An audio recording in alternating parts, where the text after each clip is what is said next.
Every club. Every day. The Global Sports Podcast Network. Hello and welcome to the Daily Brighton podcast. I'm joined by the man himself, Blessings Chibamba, my co-host, my superstar. How are we, Bless? Yeah, good. Yeah. Happy to be here with the Palace boys. Yeah, that you've spoilt my next part or my next line. We are here for our crossover episode with the Crystal Palace lads. Now, what a fearsome rivalry that we've got. We'll see if we can keep it above board and throw no low blows, all punches to the face and little jabs here and there. Boys, Alex, Dan, how you feeling? Yeah, well, good. Thanks, mate. Very excited about the upcoming clash on Sunday. We all wait all season for this, don't we? And yeah, should be a tasty one. You guys have had a bit of a dip recently, so hopefully we can take advantage. Yeah, and Dan, how are you feeling for it? I'm doing all right so far. I'm definitely looking forward to the game on the weekend. Out of that nasty fixture list that we got for over Christmas, this was the one I was kind of focusing on way more than like the City or the two Arsenal ones. We got the derby game coming up. Everybody loves a good derby game, even if you're not the most sort of prestigious in the world. It's still a derby game. Exactly. It's a derby game that means a lot to us fans here. It's gone a couple of our head-to-heads in the past. 6 wins for Brighton, 6 wins for Palace, 9 draws overall. And I think in the last 6 or 7, there have been 4 1-alls. And I've got to just throw it in there. A 4-1 for Brighton at home, this exact fixture last season. Do you hope or wish or dream for a better game coming up? Either Alex or Dan. Yeah, absolutely, mate. We're 4-1 defeat is to your rivals. It's unthinkable, really. But that was the end of the Roy era. I think it was one of his last games, and we're looking a bit more rosy now under Glasner. So yeah, we're hoping that was a blip. But you mentioned there, obviously, like the 1-1 draws. Just seemed to be every game we played you was 1-1 for a period. Which you just want to win these games, don't you? I mean, 1-1 suits neither team really, especially with you guys trying to get back up into the European places and us trying to pull away from the bottom. I don't think a point suits, but I just at the Amex I don't want to lose, but when it's at Selhurst I want to win. That's as simple as that. Yeah. I'm sure you guys are the same as well. Yeah, you can't lose a rivalry game or a derby match in front of your home fans. That's like the most demoralising, soul-destroying defeat. Now, you did mention the form. We are 7th. We've dropped off. We've plateaued a lot, and maybe not even plateaued, just fallen off a roller coaster, fallen off our cliff, our form. Whereas you are slowly edging your way out of the relegation zone. I think there's 4 points between you and the drop zone. What has been the reason for your recent success in form or recent rise in form? I'm not sure if there's anything you can really sort of pin it on. I think just since the international break, we've just suddenly either sort of galvanised as a team a little bit more. We've organised ourselves a lot more in defence. We've sort of negated a lot of these very silly little passes and unforced errors that we've done. So it's just... And we've actually come out and being considerably less passive in the games. Instead of actually sort of letting the game come to us a little bit, we've actually taken it to the teams that we're playing against the opposition. Like the Newcastle game where we completely and utterly dominated it across the entire stat board, but somehow we still get a draw. But it's that kind of little bits of bad luck that we're still getting, conceding a goal from somewhere or just sort of grinding out a draw. Like with City, we went 2 up. We took the lead twice and we conceded. So it's little things like that. But I think it's a lot more to sort of galvanise as a team a bit more. We know what is expected of each player. I think that's probably what you can put some kind of into it. But other than that, I can't really see much. It's still basically the same team. Yeah. There's one thing. I mean, you touched on it there. You guys love a draw. We love a draw. This whole fixture loves a draw. Bless. Are we about to see another draw? Oh, I really hope not. I think we are desperate for 3 points after the little mini run we've just had. So I'm looking at this one at home. It's a good opportunity to get the fans back on side with a derby win. Like we've alluded to, everyone wants to win a derby match. Um, but I do have a question for you guys as well, actually. Just off the back of what Jamie asked as well. In terms of Glasner, obviously, at the end of last season, you were really impressive, I felt, and you were in really good form. Do you feel like the honeymoon period of that is sort of over? Yeah, I'd agree. I think last season was like a massive bit of an illusion, really. We were playing teams who had long, hard seasons, like Newcastle at home. I think we beat 4-1, but they'd obviously played a lot of Champions League, went on a cup run, they were knackered. I think we were playing teams that, obviously Man United, we beat them 4-0 at home, and they're rubbish under Ten Hag. And we just took advantage. And I think Glasner gave us such a lift after years of, again, rubbish under Roy, just that kind of terrible football. So I think it was a bit of an anomaly. And the start of this season, teams have found us out, like the high press, the intensity. But fair play to Glasner, he's addressed that. And I think against you guys on Sunday, it's going to probably be a bit more counter-attacking. You guys will probably see more of the ball, maybe, probably have play in our half a bit. But, we sort of dug in with this counter-attacking approach against City. And we're probably more likely to see that on Sunday. But yeah, it was a honeymoon period. It's a bit more reality now, but we're slowly building blocks again. And to be honest, in this situation, I'd rather have Glasner at the helm rather than Roy. So that's just a positive in itself, I'd say. Do you know one thing I will add there? And bless, you'll probably agree with me, but I feel like they're just Michael Elise FC. They were so reliant on Michael Elise. He's gone out the door, and this lot are crumbling. I mean, there's nothing better as a Brighton fan to watch this demise of Crystal Palace. They go forward, and I'm confident they're not going to score. Jean-Philippe Mateta as well. He's had his little spell, his magic patch, and now he's without Elise. Not great. I mean, Elise was such a pivotal part of your team. 19 games in the Prem last season, 10 goals, 6 assists. Are you really missing him that much? I wouldn't say we're missing him that much, but it's a kind of the way that Palace do things. We have one or two players that do 80% of the work. It's been a problem for many, many years, but a lot of teams do that. Have these one or two players that do most of it. You had sort of was it the Japanese superstar a couple of years ago being your sort of helmsman and everything like that, and when he started to lose form, oh look what happened! You started to lose form as well. So you're not the only one that has a one-man army. Don't you dare talk about Matoma like that. He's still a star, and he will never He's leave still a us. star, but I'm just saying, as soon as his form starts to drip, a couple of years ago you had that, and as soon as he started to go down, oh look, you started to much less output.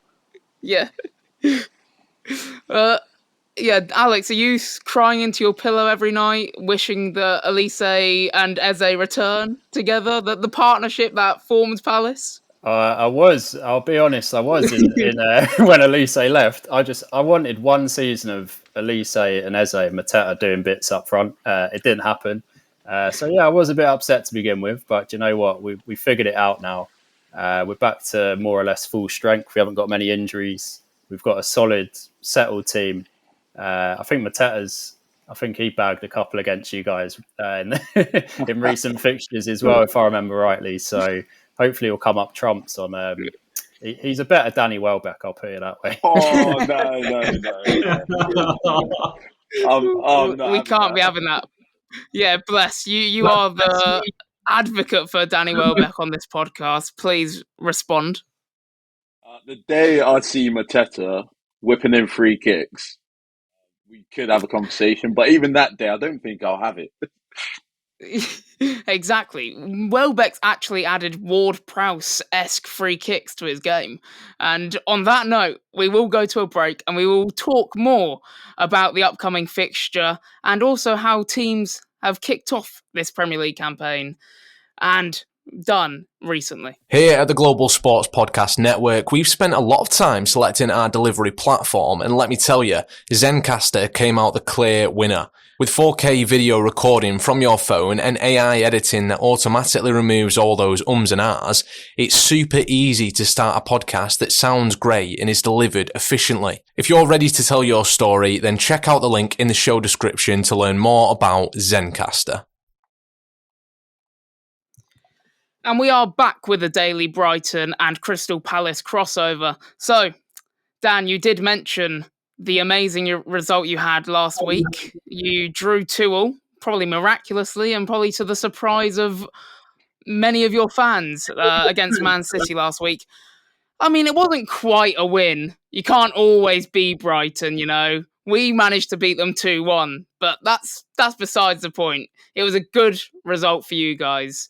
What did you guys do well? I think last time we did well, we just sort of worked that counter-attack a lot better than we have done before. We've been very, as I mentioned earlier, very passive when it comes to games. We go 1-0 down, and then the heads just drop, and then nobody does anything. Or we had ones against Forest where all we were doing were taking shots from 35 yards out. Taking the counter-attack, there's only 3 people going forward and no midfield to support them or anything. Against City, we actually went in for tackles. Like the first goal was a miss pass and a little bit of a tackle. Then we got a absolutely Iniesta style pass that took out the entire defence. So it's stuff like that. It's actually taking the game to the opposition instead of sitting back and letting them dictate what goes on. So that's where I think we've gotten a lot better at in the last couple of games. So and getting a draw against the champions, especially after they absolutely demolished Forest a couple of days earlier, and getting a goal in the first couple of minutes. My phone buzzed and I went, "What was that?" Oh, we're 1-0 up. Hang on, what? I had to do a double take. It was hang on, we're 1-0 up against City. And I guess, Will Hughes, the magic man that you spoke about there, a brace of assists, if that's what you call it. Is he been your best player so far, Alex? Surprisingly, he has, yeah. He's start of the season, he was probably a squad player, to put it politely. But we had a bit of an injury crisis in midfield, and he's actually come out a bit of a star man from that. And you know what? For these derby games, he's someone you want in your team. Like, he is he's a leader. He puts it about. He gets stuck in. The fans love him. Bit of a cult hero. So yeah, he's going to be great on Sunday. He's going to be well up for it. You guys probably haven't seen much of Will Hughes recently, other than the kind of bright white hair. But yeah, he is a good talent. And yeah, he's going to be a key player for us, I reckon, on Sunday. And moving on to you, Bless, I guess, Will Hughes, their star boy. I mean, are we really that worried? We've got a plethora of star boys. We've got João Pedro, we've got Ruta, we've got a Yari and Baliba that dwarf Will Hughes in terms of stature and also ability. Bless, are you worried at all? Whatever I say is going to sound very biased, but yeah, as Alex has already said, I've not seen much of Will Hughes, to be honest. But from what I can remember of what I've seen in the past, he's a very neat footballer and he is smart. But again, yeah, we've got our own, dangerous midfielders, our own midfielders to sort of watch out for. And it'll be an interesting battle because I think our midfield's done quite well recently. I don't see Baliba having an issue sort of matching Will Hughes in any department, to be honest. One thing I'm going to come off my high horse a little bit, and I will say we've been pretty poor as of late. So now our last performance wasn't too great. So we spoke about your last performance against City, where you bottled a 2-0 lead. Ditto. We did the same. We did that against a much worse team in Leicester, of all the teams to do it to. A team who are fighting for survival, to be honest. We just struggle against teams down the bottom of the league. Bless, do you envisage this being another issue? Possibly. Again, it's a derby game. It's an important game, so there are bragging rights on the cards here, and Hertz is going to be aware of that, and he will be telling the players that this is a really important game. But I'm particularly interested, actually, Dan, what you think, because a lot of teams we found this season have been looking at Brighton as, we might need to respect them a little bit, especially when we're at home. But with our recent run, do you think Glasnow's going to go for a different approach and maybe step on top of us like you did against Man City, press a bit higher? Oh, I think he's going to be going for it every single game, because he did press conferences like against the League Cup when we were playing QPR and things like that. And he's going, we're going to put out a full squad and we're going to go try and win every single game we possibly can, which I love that kind of attitude.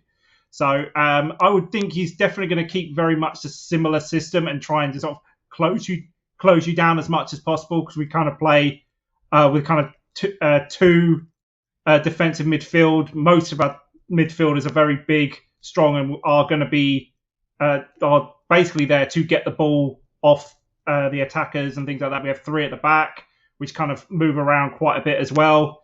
So I think that's going to be very much the style, and try and get the ball off you guys in the midfield, or even at sort of on the 18-yard box kind of thing, and try and get the ball out as quickly as possible to Eze or Sarr, who seems to be getting in a nice bit of form as well. So that's going to probably be our system, or our sort of number one sort of attacking option.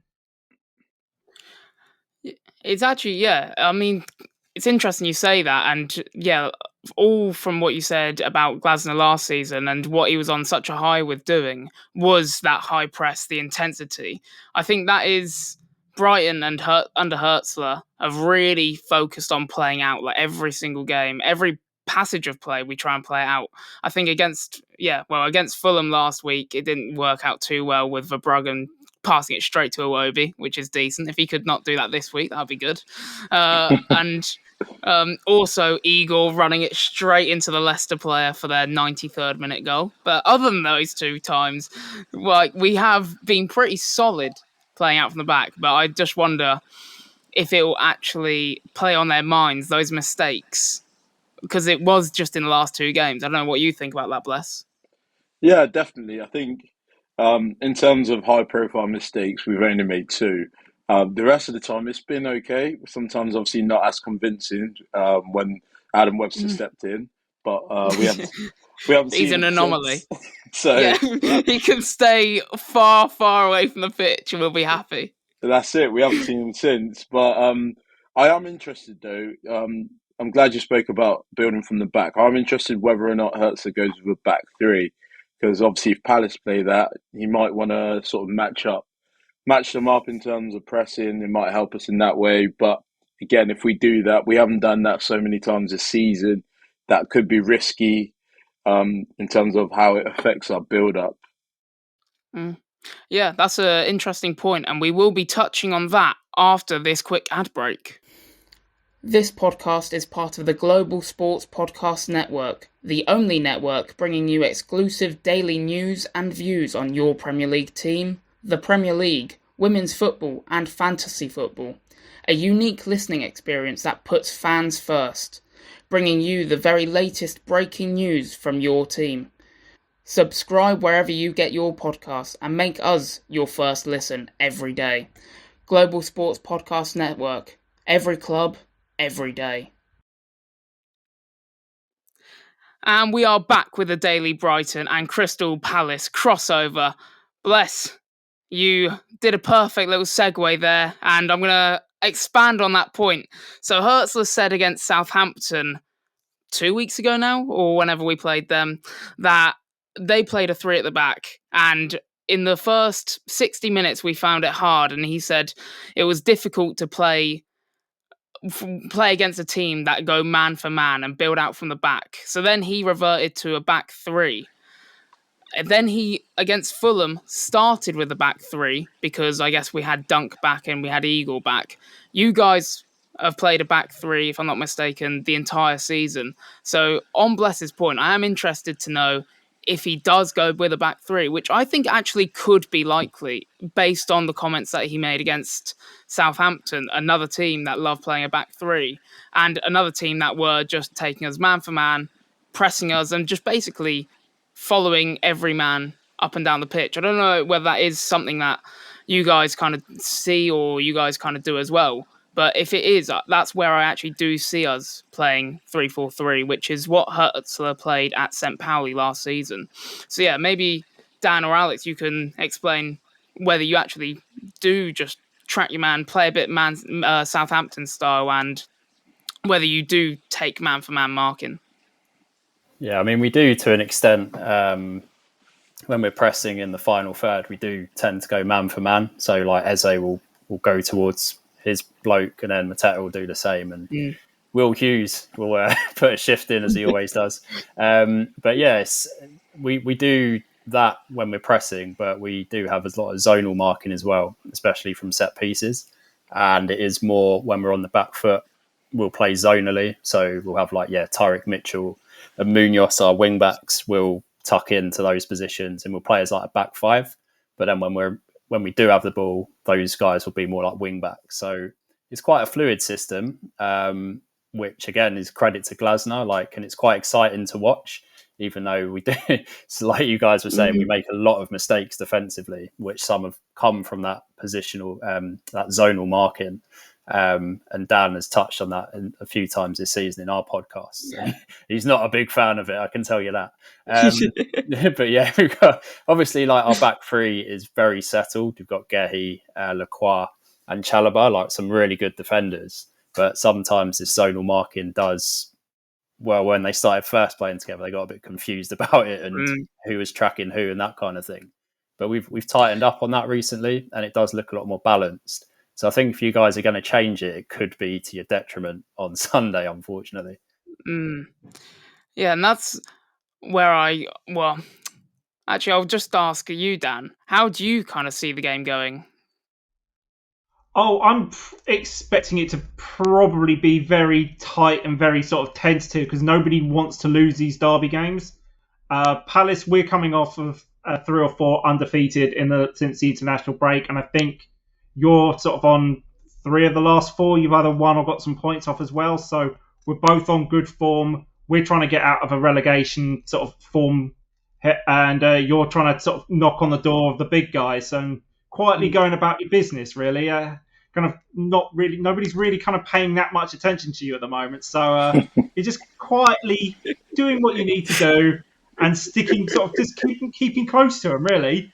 So I'm expecting this to be like every Palace game. It's going to be fighting for every blade of grass, and we're going to make it either difficult for you or difficult for ourselves. I'm not sure which yet. So it's.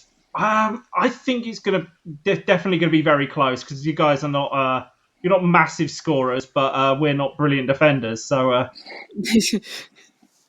Well, that's one thing I would touch on what you said there. One thing I always think about Palace is and you just look at the team as well, and you watch them the highlights that they're in or whenever they're on TV, and you do think they've got a very workman type mentality about them. So your midfield, Lerma and Hughes, must be the 2 midfielders or must be up there in terms of kilometres per match or however they decide whoever runs the most. And then you've got obviously Mitchell, who's defensively sound. You've got Munoz, who's up and down that left wing back, full back, whatever position that whole left all the time. And then you've got the magic man in Eze as the little source to add to things. So I always do look at what Crystal Palace and do think it's always a difficult game in terms of they will probably outrun you. I imagine you outrun most teams. I could be wrong. I'll probably need to find stats somewhere. But yeah, bless. We'll go on to you. How do you see the game going?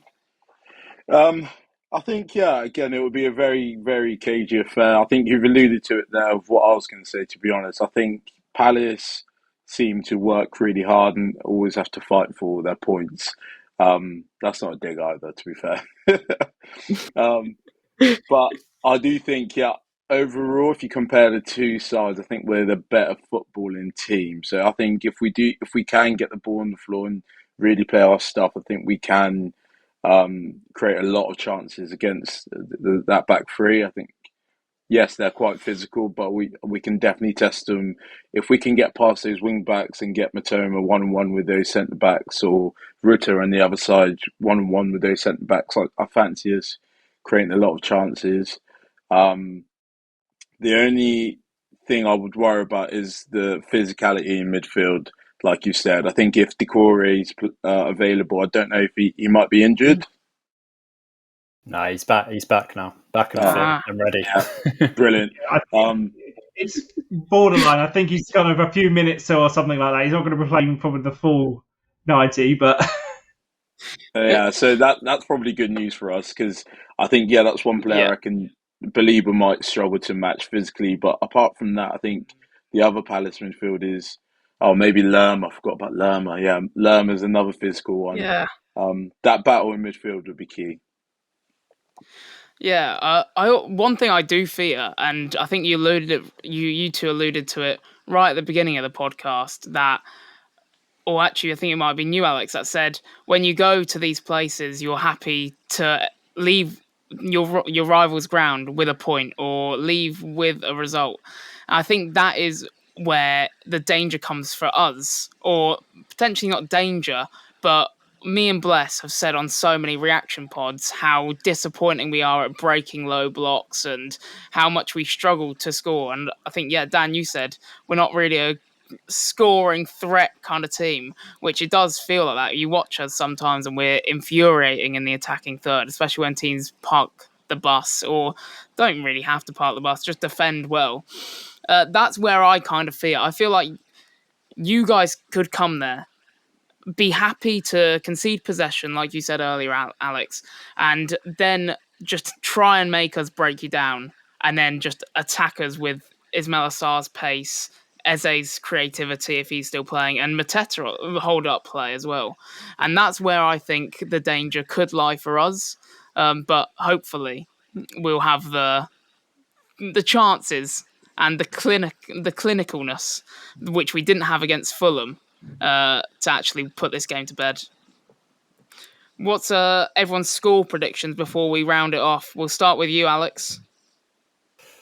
I'm gonna put myself on the chopping block here and go 2-1 Palace. I can't not come on your pod and go for a draw or a defeat. So 2-1 Palace. I reckon you guys will score first, but we might we'll claw back, and then we might see a Benteke 96th minute volley kind of situation again, hopefully. Okay. A late winner. That would be actually heartbreaking. So let's hope that doesn't happen. Bless your rebuttal. I'm going to go for a 2-0 dominant Brighton performance. We'll dominate the ball. And I say this every week, but Danny Welbeck goal and knee slide, and away from Mateta when he gets on the bus. And a wave to Alex for saying Mateta's better than him. Crazy. I'll invite Alex back on the reaction podcast if we win. Yeah, I'll go. I'm going on holiday next week, guys. I won't be around. So if we lose, that is. If we win, I'm staying it. And Dan, your score prediction? I'm going to have to go with Alex as well and sort of say go 2-1.